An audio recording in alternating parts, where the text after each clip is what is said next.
Olá, amigos. Hoje, nós do Espiritismo, em palavras simples, com o quadro O Evangelho Comentado, nós queremos convidá-los a todos para reflexionarem conosco a respeito dos ensinos de Jesus, que sempre buscamos no Evangelho segundo o Espiritismo. E hoje nós vamos tratar aqui do capítulo 17º, que é Sede Perfeitos, e hoje nós vamos falar sobre o dever, Daniel. Nós sabemos que e é comum no nosso dia a dia, aí dizer, não, isso aí você faz por obrigação de fazer isso. Você tem o dever de fazer isso. Qual a diferença no sentido prático da vida realmente entre obrigação e dever? Se a gente puder conceituar, e de maneira bastante simples, nós poderíamos dizer assim, que o conceito de obrigação são a necessidade de atender aquelas posturas civis, sociais, né? Formalidades, etc. Né? Quando estamos na via pública, nós temos a obrigação de nos portar, ou diante de uma necessidade, por exemplo, o voto, né? Nós temos obrigação de votar, o voto é obrigatório. Enquanto que o dever implica numa responsabilidade social, moral. Né? Então, é social, digamos assim, é civil, né? E que, naturalmente, por conta do descumprimento, você pode incorrer numa sanção, né? Enquanto que o dever implica em questão de ordem moral, né? Então, o dever ele está muito associado à disciplina que precisa ser empreendida a fim de conquistas espirituais. Sem o cumprimento do dever, nós não acumulamos ganhos de ordem moral. Então, isso que é importante que nós entendamos. Uma questão nos obriga em função de certas posturas, de certas convenções, de certos protocolos, a fim de que a sociedade se organize e tudo mais, né? Mas a outra questão é de foro íntimo, onde a criatura se constitui o seu próprio juiz, então lança sobre si juízo próprio e que naturalmente tem implicação de ser o próprio escravo do juízo. Então nós somos colocados como que se fosse numa balança onde do lado a criatura precisa, aspas, o escravizar-se, aqui não é aquele sentido pejorativo, né? Mas também, no outro lado, impõe-se a si próprio uma postura necessária para as conquistas no campo moral. Então, o dever, ele sempre está associado a uma questão espiritual. Agora, Daniel, voltando mais nesse assunto, porque eu acho que isso aí está muito ligado no nosso vivência do dia a dia.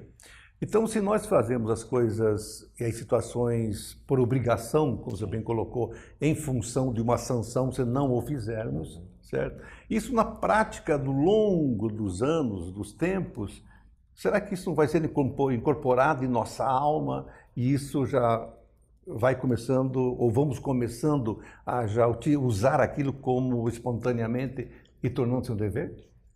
Veja, nem sempre as práticas sociais, né, as posturas civis implicam em conceitos de ordem moral. Não nas posturas civis, mas sim naquela obediência que nós nos colocamos e submetemos para atingir. É que, veja, a prática ela nos facilita, né, sob o ponto de vista da manutenção de certos hábitos.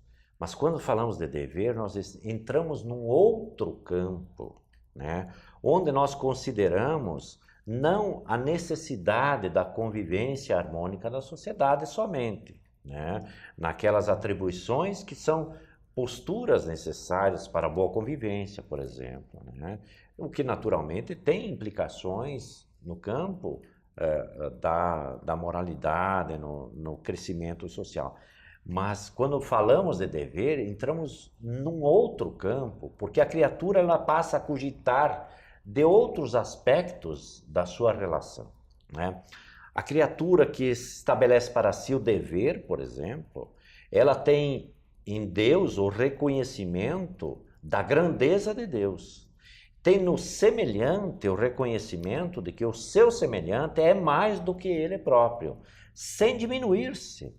Mas ele observa na escala de grandezas, por isso que ele coloca sobre si certos deveres que implicam exatamente na percepção daquilo que o circunda, né? Por exemplo, quando estamos na via pública, nós sabemos que não podemos ultrapassar o sinal quando está vermelho, né? Sob o ponto de vista do dever moral, a criatura ela tem um outro conceito muito mais ampliado sobre as questões da vida. Por que a gente não vai ultrapassar o sinal vermelho? Porque nós podemos ser sancionados, pode perder a carteira de habilitação, não pode mais, por um determinado tempo, conduzir veículos, pode ocasionar um acidente. Enfim, há implicações de ordem puramente civil. Quando a criatura ele estabelece para si o dever, ele encontra nessas posturas elementos superiores, né? Ele vê a vida da criatura, ele considera a sua própria existência, ele sabe que a sua atuação enquanto cidadão, para que a sociedade melhore, ele precisa também se melhorar. Então, ele alarga o espectro de compreensão.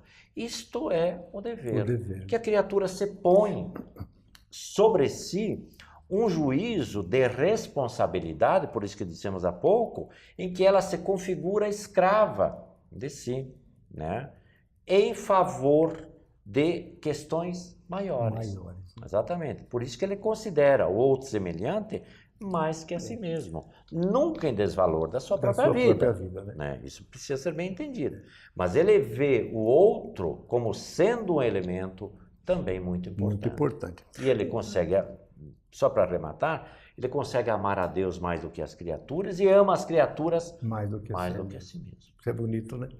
Agora, eu vejo, no sentido prático, que entre todos nós, e acredito que aqueles que estão reflexionando conosco também assim o pensam, e conhecem aquela passagem do Evangelho do Bom Samaritano. Ah, perfeito. Para mim, acho que cabe direitinho aqui, pelo que você colocou, né, Daniel? Que Perfeitamente. quando ele foi atender aquele ser que lá estava ferido, ele não foi por obrigação, ele agiu mais pelo dever, foi isso? Sem dúvida nenhuma. Porque ele não quis saber se ele era samaritano, não era, ele foi buscar a consequência e a salvação da vida que ali estava. Perfeitamente. Seria isso? Exatamente. Então, veja, por exemplo, nesse momento a humanidade está vivendo uma situação muito grave, né? Que é aquele movimento migratório, humanitário, que está ocorrendo no leste europeu, de maneira geral, né? Nos países africanos ali, né? Na Síria, etc., em direção a outros limites de países próximos. Fronteiriços, né? A criatura que compreende isso, né, ela entende e vê que aquilo não é necessariamente um movimento político, né? Nós não estamos aqui para ensinar ninguém, mas a criatura que impõe sobre si o dever, ela entende que ela pode ajudar, que aquelas criaturas passam a ter direito, porque são seus irmãos, né? Então, o socorro, a compreensão em relação às motivações, enfim, há uma série de situações que desborda a partir de um fato que a gente, ainda que estejamos longe, não deixamos de sentir a sua influência. De sentir, né? Aliás, isso é muito importante, né, Daniel, que a gente reflexione sobre isso, porque assim nós começamos a olhar a sociedade, ou começando pela nossa própria casa, a olhar as pessoas que ali vivem conosco de uma forma diferente. E para tal, nós devemos sempre observar de que nós, encarnados, todos somos espíritos e todos, como bem colocou Daniel, somos filhos do mesmo Pai e, portanto, buscando a mesma coisa, que é a felicidade. E nós, para buscarmos a felicidade, nós temos que começar a colocar em nossa alma deveres, buscar fomentar esses deveres para olharmos o nosso semelhante como um semelhante que somos em busca da felicidade. O Espiritismo, em palavras simples, volta já já.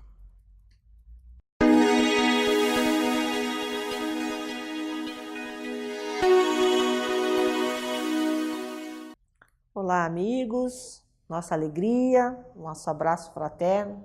Deus nos abençoe a todos por estarmos juntos. Nós gostaríamos de conversar um pouquinho sobre o perdão.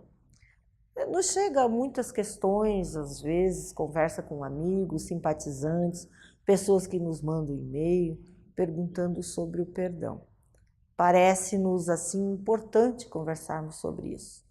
Mas muitas vezes a pessoa não tem dificuldade somente com o outro, no sentido do perdão. Ela tem dificuldade com ela mesma. Ela faz um crescimento, ela começa a aprender, às vezes ela chega num grupo de estudo, ou na sua igreja, no seu templo, seja qual for a sua crença, ela evolui o seu pensamento e começa então a sua consciência a processar quanto aos seus feitos aqui, agora, há pouco tempo, no seu passado recente. E aí a situação parece que cobra muito intimamente. Há um estado de culpa, um complexo de culpa, um sentimento de culpa ali se processando e a pessoa se consome muitas vezes.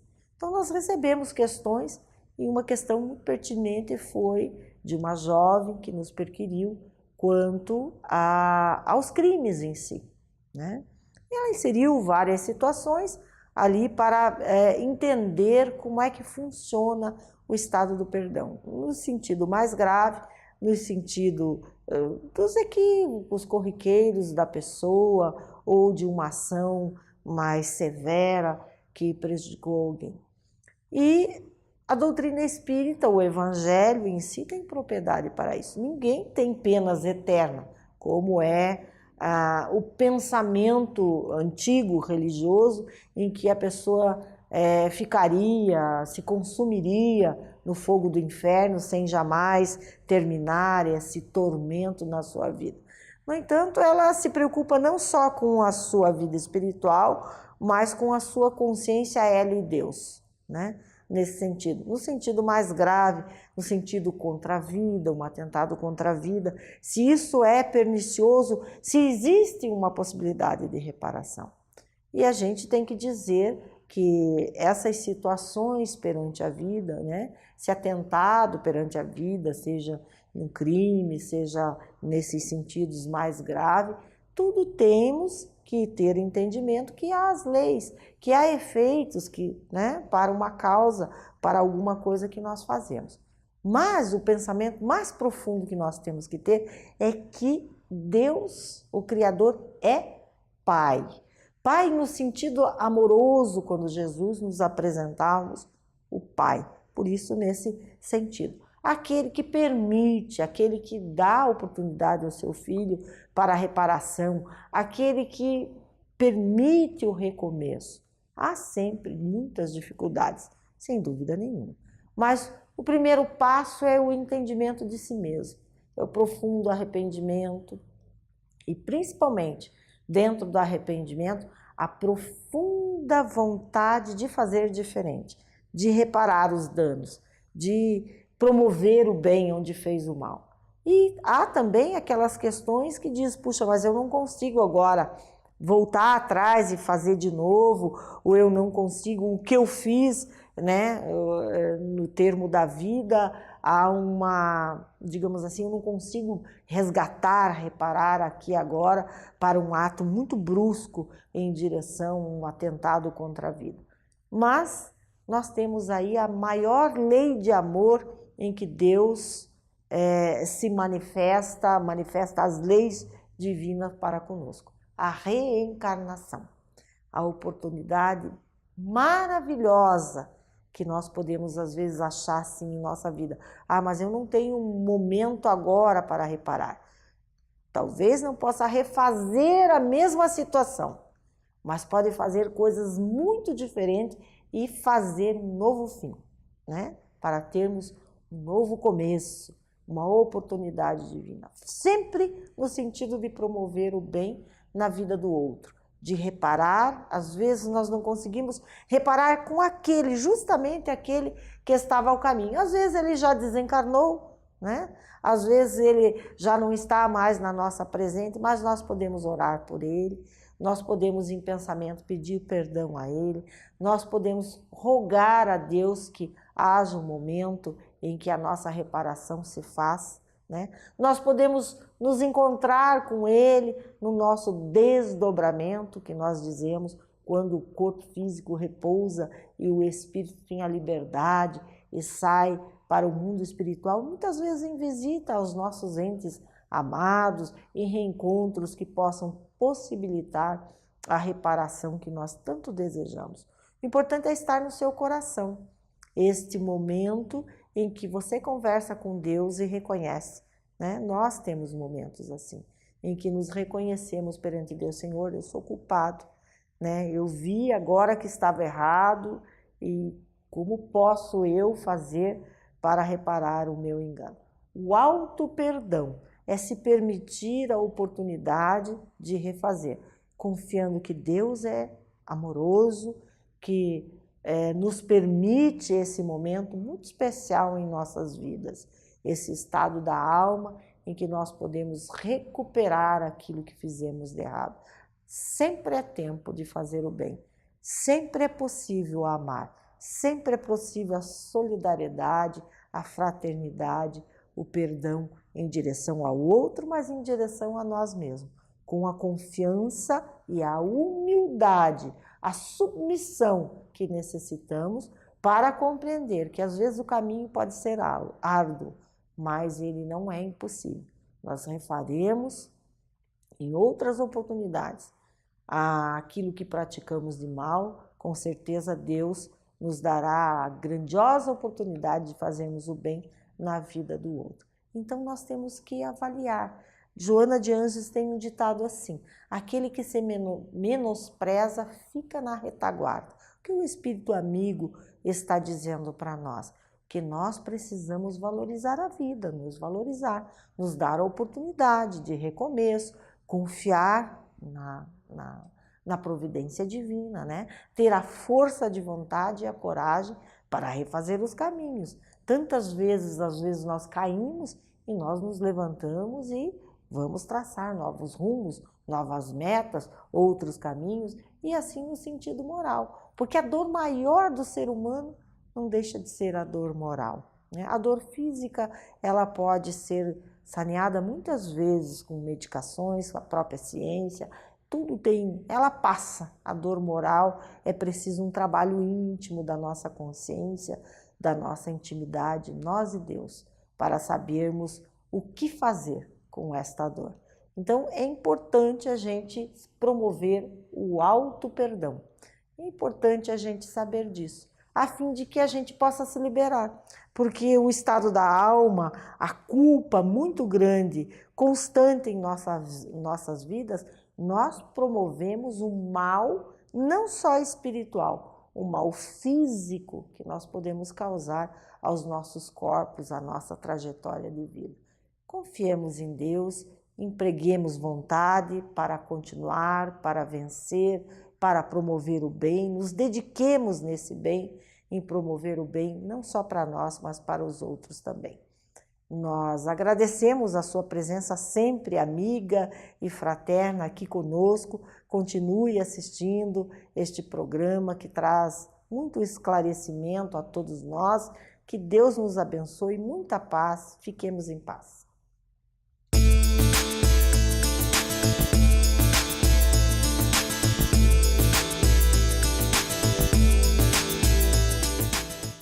Amigo telespectador, nesse quadro em torno da mediunidade de hoje, eu continuo com o tema sugestões para o tratamento da obsessão ou da desobsessão. Eu quero recapitular uma pequena parte do que disse no programa anterior. Uma influência espiritual só alcança resultado quando se permite, de forma consciente ou inconsciente, que essa sintonia se estabeleça entre as partes. Sabemos que a obsessão também é a ação persistente de um espírito mau com diferentes motivações. O obsidiado, então, facilita a ação do obsessor pelo hábito de manter pensamentos em faixa mental inferior, em nível inferior por muito tempo, continuadamente. Ou seja, quem cultiva pensamentos, por exemplo, ligados a rancor, a ódio, a vingança, ao ciúme, à inveja, à sexualidade, e tem hábitos de comportamento não virtuosos, baixa naturalmente a sua faixa de frequência vibratória. Ressalto, então, que do ponto de vista da lei das comunicações, para que você saia de uma influência de frequência baixa, basta que você mude a tua atitude mental para uma frequência mais elevada. Porém, na prática, essas coisas não são muito mais complexas, não são tão simples. Acontece que mudar a frequência vibratória não é o mesmo que mudar a estação de rádio, apertando o botão do scanner ou girando o dial para uma frequência mais alta para escolher outra estação.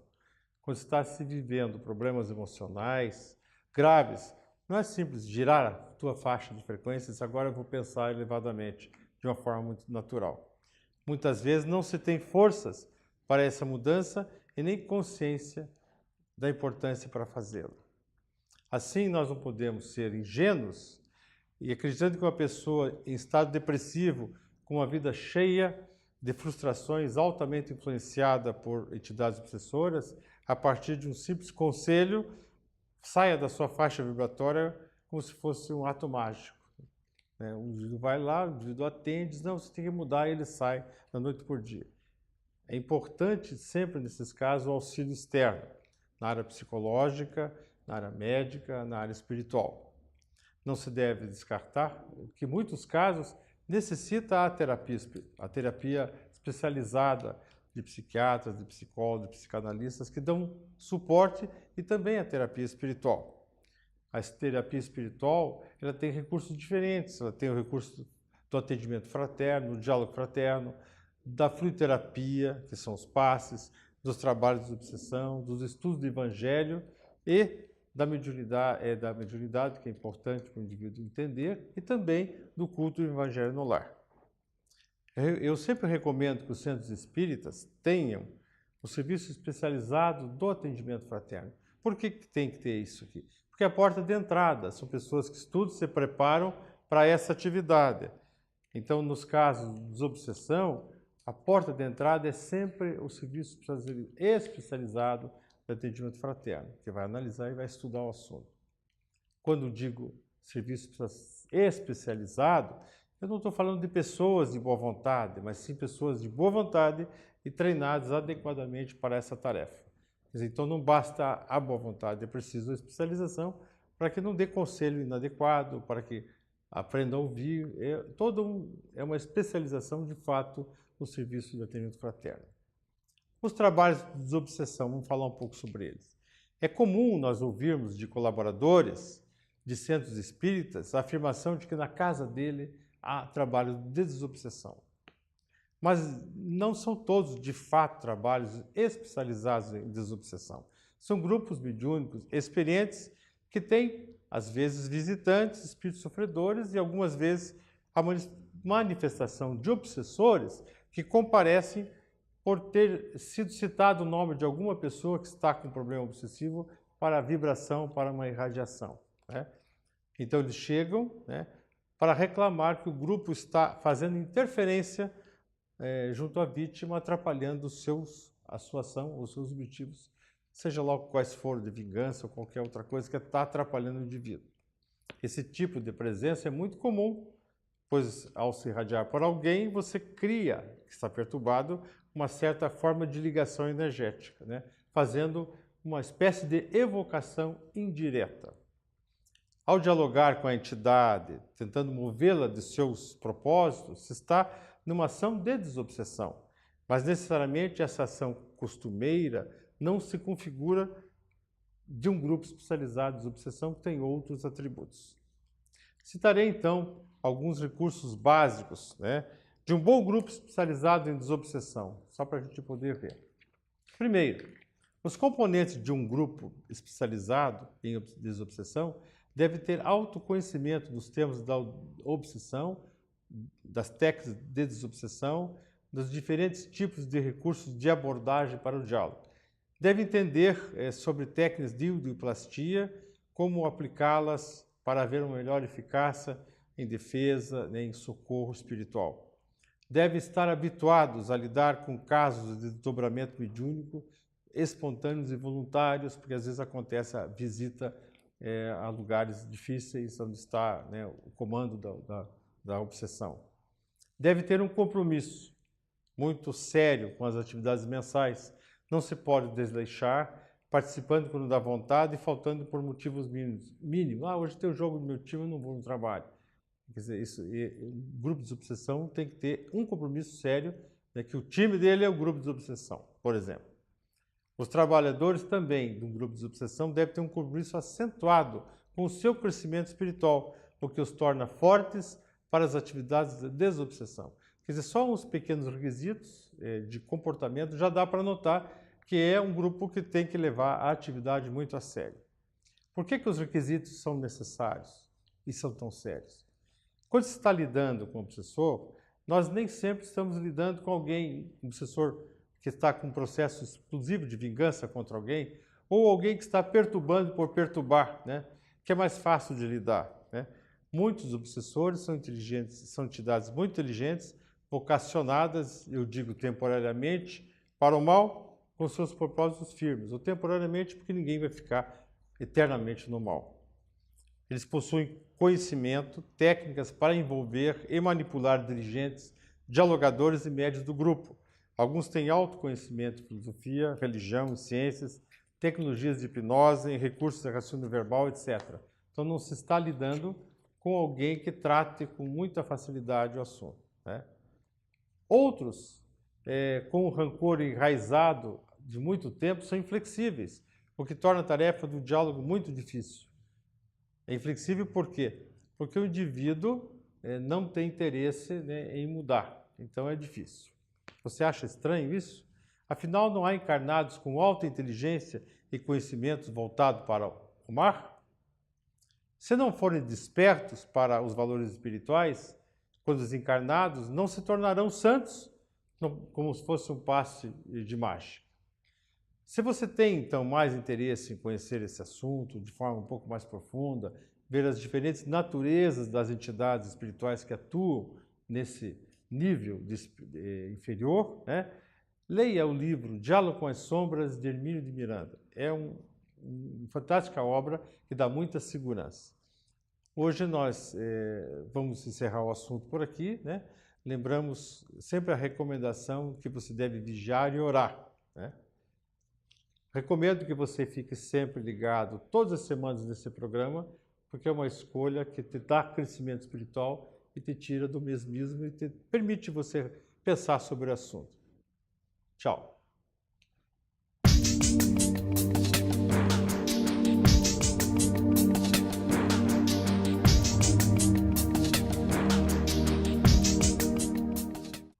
Olá, amigos. Este é o quadro A Vida em Pauta. Você já parou para pensar naquela colocação de Paulo de Tarso? Tudo me é lícito, mas nem tudo me convém? Você já parou para analisar este nem tudo me convém? O que Paulo quis dizer com isso? Por que não me convém? Já parou para pensar nisso? Como definir o que convém e o que não convém? Porque Paulo está nos colocando que nós temos a liberdade de fazer o que quisermos. Mas me convém que eu dê vazão às minhas vontades, aos meus interesses, tudo o que eu quero? Ou eu tenho que analisar o que convém e o que não convém? O que não convém? Por que temos que pensar nesse não convém? Porque temos que pensar nas consequências. Há uma lei que Jesus traduz nas seguintes palavras: a cada um segundo suas obras, que a ciência traduziria em lei de ação e reação, ou lei de causa e efeito. Ou dito de outra forma, nós semeamos, vamos colher. Eu lhe pergunto, se você plantar uma laranjeiras, você consegue colher uvas? Por certo que não. Se você plantar laranjeiras, você colhe laranjas. É isso que eles estão nos dizendo com estas leis de ação e reação, causa e efeito, a cada um segundo suas obras. Nós plantamos, vamos colher. Então, por isso, principalmente por isso, nem tudo me convém, apesar de eu ter a liberdade para tudo. Então, o que me convém? O que me convém plantar? Eu tenho que analisar para fazer as escolhas apropriadas. Que ações eu devo tomar? Analisando as consequências. O que eu vou colher? Que efeitos a minha ação vai produzir? estes efeitos voltarão para mim, de uma forma ou de outra, a cada um segundo as suas obras. Nós somos e construímos o nosso futuro em cima das nossas escolhas e das nossas ações. É por isso que Jesus diz a cada um segundo suas obras. Se nós queremos resultados melhores, nós temos que fazer as escolhas apropriadas daquilo que a minha liberdade me permite, mas colocando no prisma do que me convém, analisando as consequências da minha ação. Se as consequências que a minha ação produz são boas, eu posso prosseguir. Se elas são más, eu devo evitar. Essa é a escolha que devemos fazer. É a reação ou a colheita que vamos fazer deverá definir a nossa atitude, focando sempre a nossa atitude na direção do bem. Então, tudo o que plantarmos, vamos colher. Podemos não colher nesta vida, mas aí temos que pensar com uma próxima. Temos que voltar para a escola. Enquanto não aprendermos as lições do amor, voltaremos à escola tantas vezes quantas forem necessárias. O que a doutrina dos espíritos chama de reencarnação. Poderia ter chamado de rematrícula, já que é uma escola, a volta para a escola. Portanto, tudo o que plantamos vamos colher, cedo ou tarde. Fica registrado conosco, ficam registradas conosco todas as nossas ações. Então eu devo me perguntar e observar que estou colhendo hoje. Plantei em algum momento. A vida que levo hoje ela é consequência do ontem. É consequência das minhas escolhas no passado. E se algumas escolhas eu não lembro quando eu dei causa para estas escolhas, quando eu dei motivação para esta colheita que estou colhendo hoje, aí eu tenho que olhar para o passado, para a reencarnação. Mas não preciso fazer regressão de memória para saber quem fui e nem devo fazer. Mas basta eu olhar quais são as minhas inclinações, quais são as minhas tendências, quais as experiências estão aparecendo no percurso desta vida. Tem origem nas minhas necessidades, nas consequências daquilo que eu optei no meu passado, em algum momento. Estou colhendo aquilo que eu plantei. Preciso aprender as lições necessárias que esta colheita encerra ou contém para que eu corrija e para que eu faça melhores escolhas. Então, se eu estou colhendo hoje o que eu plantei no passado, devo me perguntar: o que estou plantando hoje? Vou colher no futuro. É da lei. O que estou fazendo hoje nas minhas relações? Estou construindo afetos? Estou construindo amigos, amizades, resultados positivos? Ou estou construindo inimizades, conflitos? O que eu estou plantando hoje? Estou corrigindo em mim aquilo que eu critico nos outros? Hoje está muito em moda criticar nos nossos políticos a corrupção e, evidentemente, não devemos ser coniventes com ela, mas devemos nos perguntar: e nós não somos corruptos? Nós não cometemos erros? Claro que talvez mude o tamanho dos erros, mas o que é corrupção? É um comportamento contrário aos valores éticos morais, aos valores do amor, aos valores do bem. Quando eu me comporto mal ao jogar pela janela do carro, por exemplo, o papel de bala após chupar uma bala, após abrir uma bala, eu estou sendo corrupto. Quando eu não devolvo o troco maior que alguém, por engano, me dá ao eu fazer uma compra, eu estou sendo corrupto. Ao não respeitar as leis de trânsito, eu estou sendo corrupto. Portanto, qual é a contribuição que eu estou dando hoje para melhorarmos o mundo? Aquilo que eu critico nos outros não está em mim?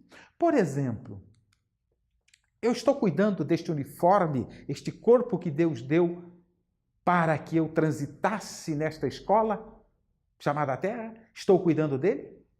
Se eu não cuidar dele, eu poderei vir com algum problema nele posteriormente. Isto é analisar o que convém. Aquilo que eu estou fazendo, eu gostaria que fizessem para mim? É a regra de ouro que Jesus nos coloca para simplificar a nossa decisão naquilo que convém e o que não convém. Que consequências têm as minhas ações?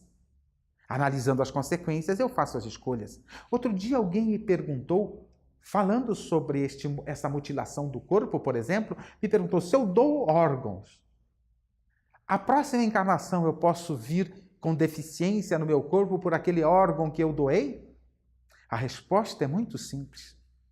Qualquer ato de amor tem como resposta um ato de amor. Jamais o amor encerrará em si uma resposta negativa a uma dor. Portanto, se decidimos utilizar do nosso corpo daquelas peças que não precisamos mais, ao estarmos deixando o corpo, estamos praticando um ato de amor em relação ao nosso próximo. E a este ato de amor jamais ocorrerá um prejuízo para nós, muito pelo contrário. O amor cobre multidões de pecados, nos dizem as Escrituras. É preciso que, portanto, as nossas escolhas sejam na direção do amor, praticar o bem para que este bem volte para nós. Então, olhar para as consequências e fazermos melhores escolhas em nossas vidas é necessário para sabermos o que convém e o que não convém. O que eu quero colher no futuro? Eu tenho que plantar, eu tenho que tomar cuidado, eu tenho que regar, eu tenho que investir no meu futuro. Então, para que eu tenha um futuro melhor, é preciso que eu promova este futuro, a cada um segundo suas obras. Analisando as consequências, é este o convite que Jesus nos faz. As consequências saudáveis sempre nos levarão a resultados saudáveis e a uma colheita de frutos saborosos.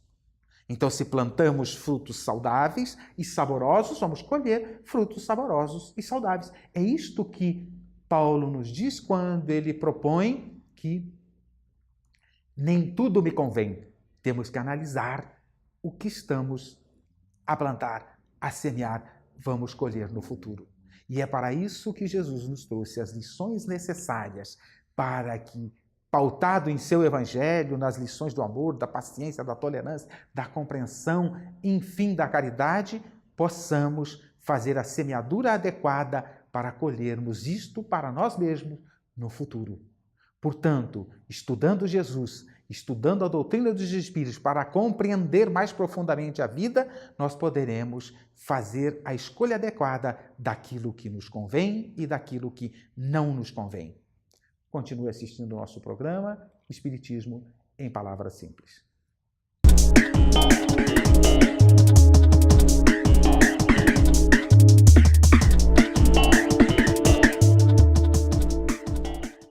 Olá, esse é o quadro Espírito Jovem.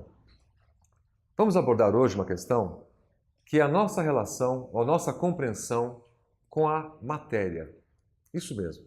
Tudo que é material, todo o elemento material, o que conhecemos ou o que conhecemos menos do que nós imaginamos, né?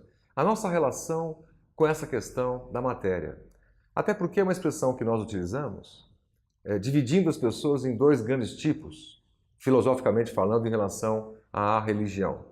Ou nós somos espiritualistas, são todas as religiões que acreditam na sobrevivência do espírito, por exemplo, que a alma continua depois da morte, ou as pessoas que são materialistas, são aquelas que não creem que haja a sobrevivência do espírito. Portanto, a vida é a vida material, como nós conhecemos, e depois da morte não haveria nada. Essa divisão, porém, ela é bastante simplista, porque se nós acabamos achando que entre os materialistas só há pessoas no sentido pejorativo, né, ou negativo, pessoas que são apegadas ao consumo, etc. E não é bem verdade.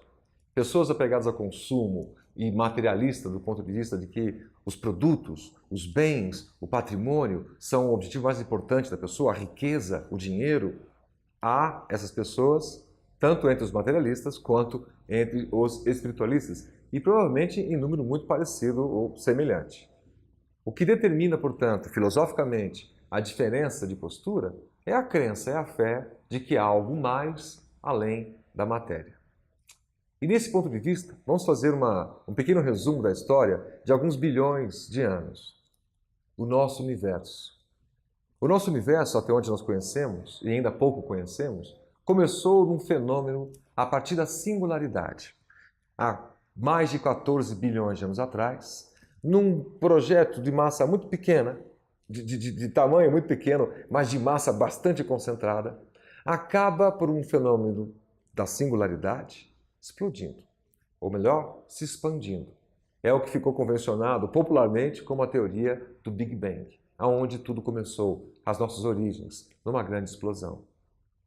Essa explosão proporcionou um conjunto de novidades, né? O espaço sendo criado, o tempo sendo criado e os primeiros elementos materiais que nós conhecemos, os mais básicos, sendo criados nesse momento. O hidrogênio, por exemplo, sendo criado nesse momento.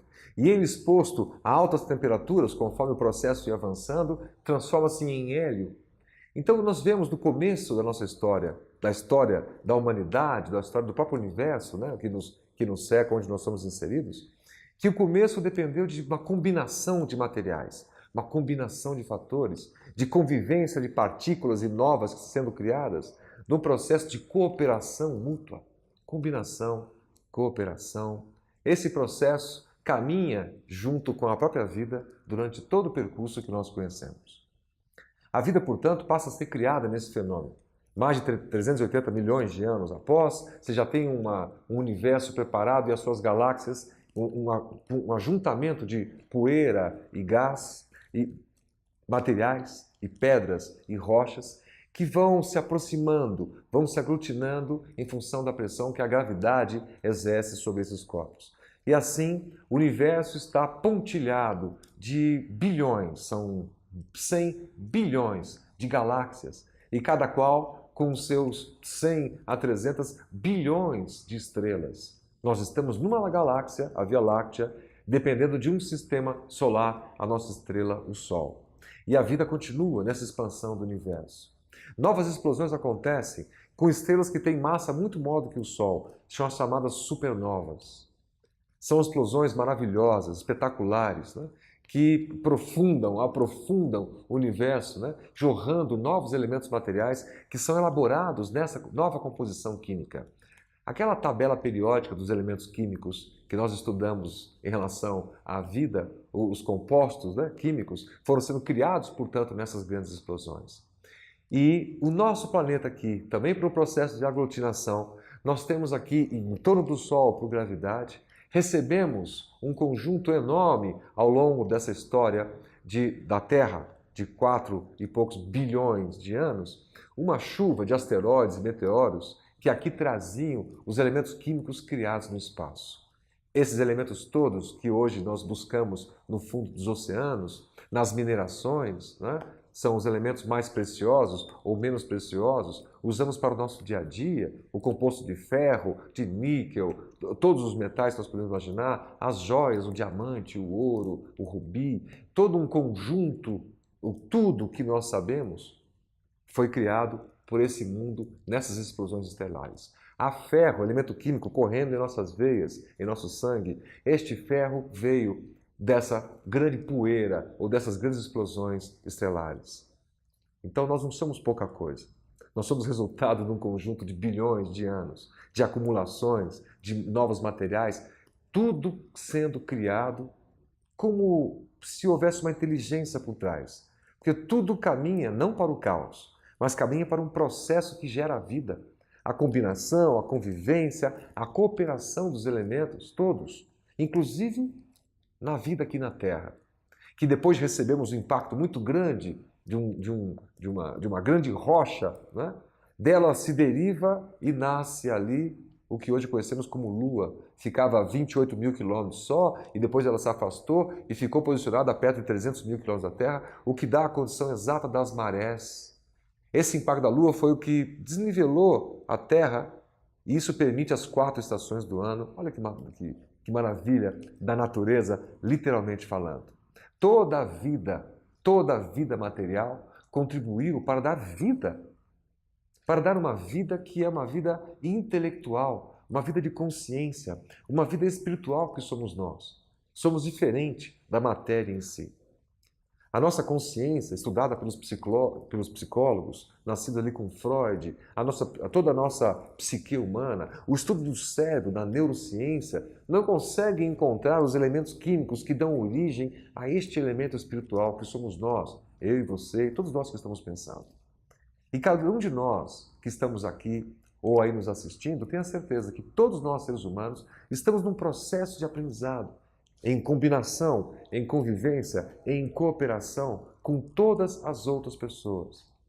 Aprendi de um amigo, agora recentemente, que todas as pessoas são também nossos educadores. As pessoas que nos causaram mal, alguma dor, alguma ilusão, nos geraram muito aprendizado. Somos outra pessoa, somos uma pessoa melhor a partir do aprendizado gerado no contato com essas pessoas que nos foram mais difíceis. Somos pessoas melhores também a partir do contato com essas outras pessoas que nos foram mais felizes. E todas elas não são um agrupamento de elementos químicos que irão se desfazer com o fenômeno da morte, porque há algo mais aí. É aí que entra um conhecimento dado pelos espíritos Allan Kardec, pois que as primeiras dezenas de perguntas da obra O Livro dos Espíritos são espetaculares. São de biologia, de química, de física, entendendo que há mais do que o elemento material que nós conhecemos, dizem os espíritos. O hidrogênio, que para nós é o elemento químico mais básico, tem apenas um próton, já é, segundo os espíritos, uma modificação do elemento primitivo, mais sutil, mais quintessenciado. Então a própria matéria tem facetas que nós ainda desconhecemos e a ciência está chegando perto, com os conceitos novos de matéria escura, que seria um composto que está mais presente do que a própria matéria visível, isso no universo. Os cientistas descobriram isso porque a luz desvia quando passa por uma matéria, né? Por um planeta, uma matéria, um obstáculo. E essa matéria escura que não se vê, essa matéria negra que não se vê, a luz, ela desvia. Então há ali alguma coisa e preenche o espaço muito mais do que nós imaginávamos. E isso pode explicar a origem da vida do ponto de vista espiritual que a ciência vem buscando. Guardemos uma certeza. Somos um elemento material, composto de elementos materiais, limitados às conjunções da matéria, por isso envelhecemos, as células envelhecem. Mas o fenômeno da vida, desde o primeiro ser até os seres mais complexos, até chegar a gente, dá para perceber aí que há um plano inteligente por trás. O nome que você quer dar para esse plano inteligente, pouco importa. Nós chamamos de inteligência suprema, alguns chamam de Deus, outros de Brahma, outros dão outras acepções, outros de Alá. O que importa é o que um ser humano faz com esse conhecimento. Se ele gera o mal, se ele gera o bem a si mesmo e aos outros, é o que determina o grau de espiritualidade que nós temos. E não a religião que nós assinalamos quando veio um estatístico do governo nos perguntar qual é a tua religião. O que me importa é qual é a minha religiosidade. E é isso que fica como recado, como reflexão da nossa relação com a matéria nessa primeira parte.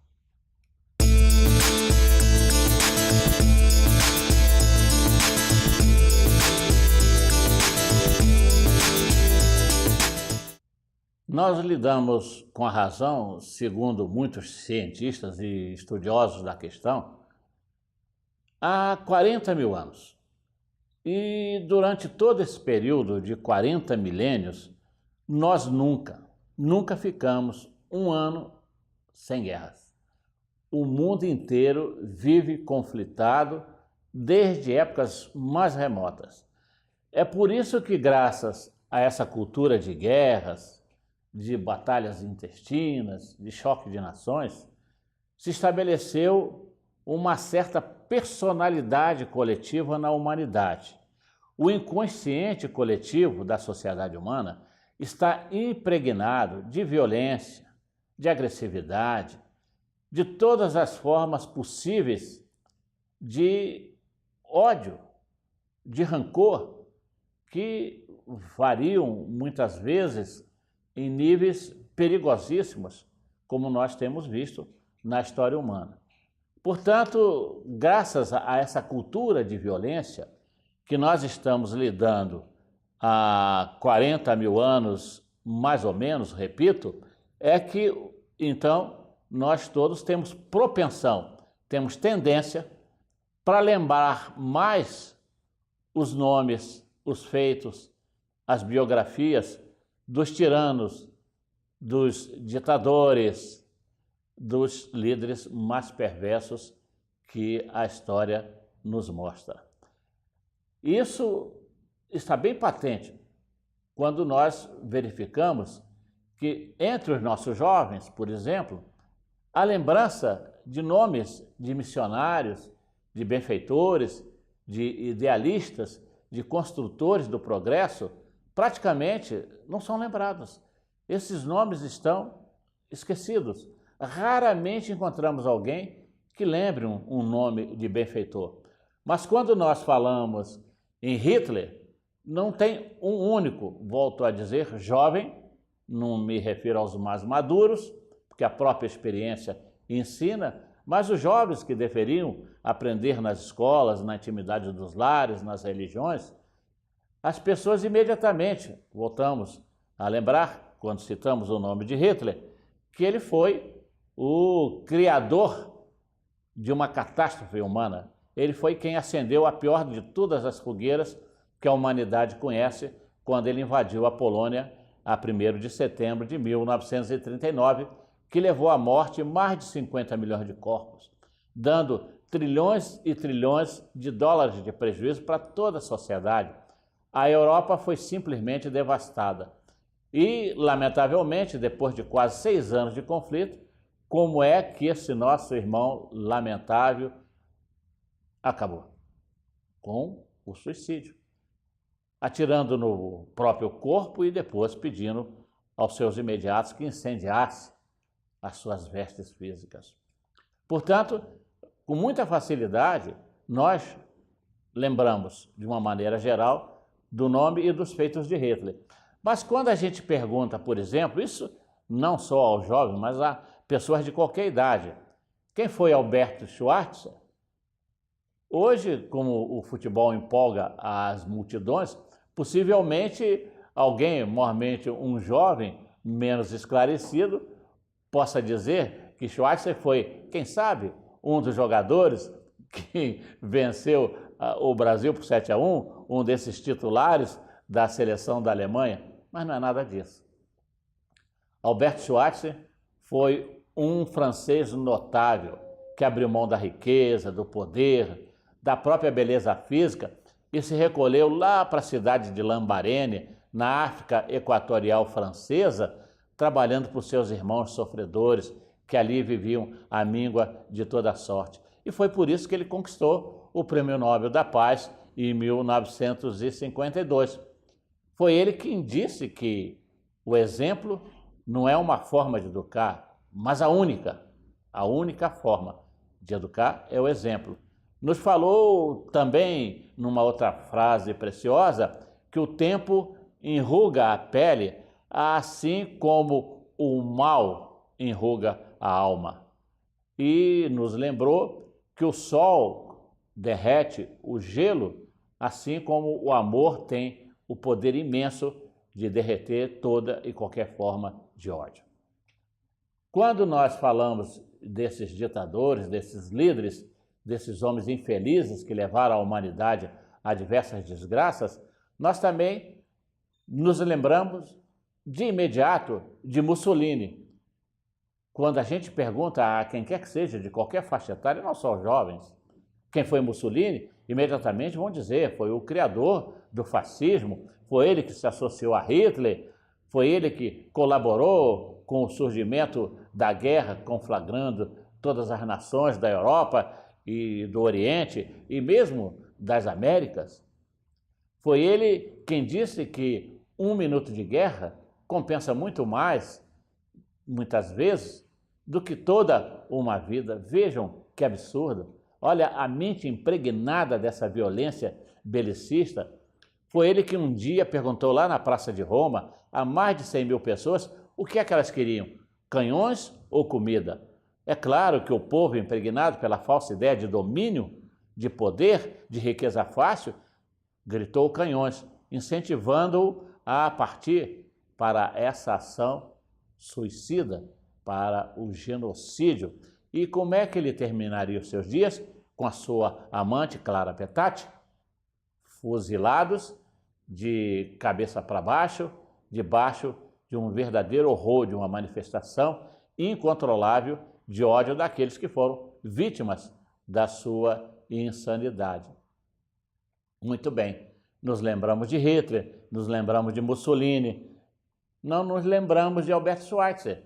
Como também nós, se perguntarmos quem foi Jean-Henri Dunant, possivelmente as pessoas trazem a mente para a atualidade e é possível até que digam que foi um jogador da seleção francesa, nada disso. Jean-Henri Dunant foi um jovem suíço, muito pródigo, muito rico, que resolveu desenvolver as suas indústrias nos campos da produção do trigo e que viajou para a França encontrar Napoleão III para fazer crescer os seus negócios. Não encontrando Napoleão, ele foi atrás por saber que Napoleão estava no norte da Itália, porque naquele período a Itália estava associada à França numa guerra fratricida lá nas montanhas, nas planícies do Solferino, isso contra os austríacos. E ele viu aquela barbaridade que era cometida nos campos de batalhas, mais de 30 mil corpos feridos e mortos. Ele se desesperou com aquilo tudo e acabou, então, a partir desse ano de 1859, fundando a Cruz Vermelha Internacional, percorrendo as nações e propondo uma filosofia, uma diplomacia de paz.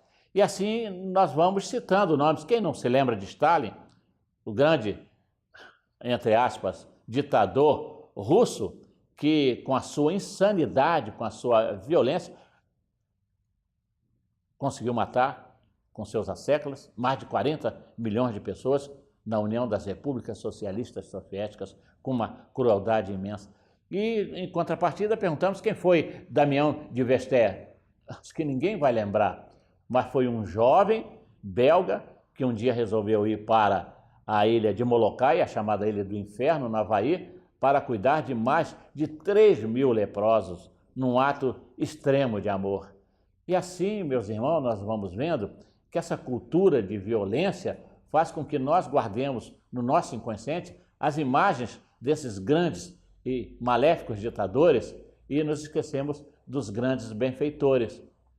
Mao Tse-tung, sabemos, a história nos fala, que para comandar a China com mãos de ferro, levou à morte mais de 60 milhões de pessoas.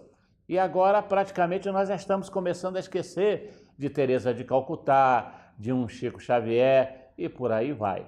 Daí a importância de mudarmos essa sistemática de valorização, darmos mais valor àqueles que merecem, àqueles que trabalham, àqueles que sofrem pelo bem da humanidade, que é o nosso próprio bem, e indo esquecendo aos poucos, o mais rápido possível, do nome desses maléficos companheiros nossos, desses infelizes irmãos nossos que fizeram com que milhões de corpos fossem dizimados com tremenda crueldade, que escreveram seus nomes com a tinta de sangue.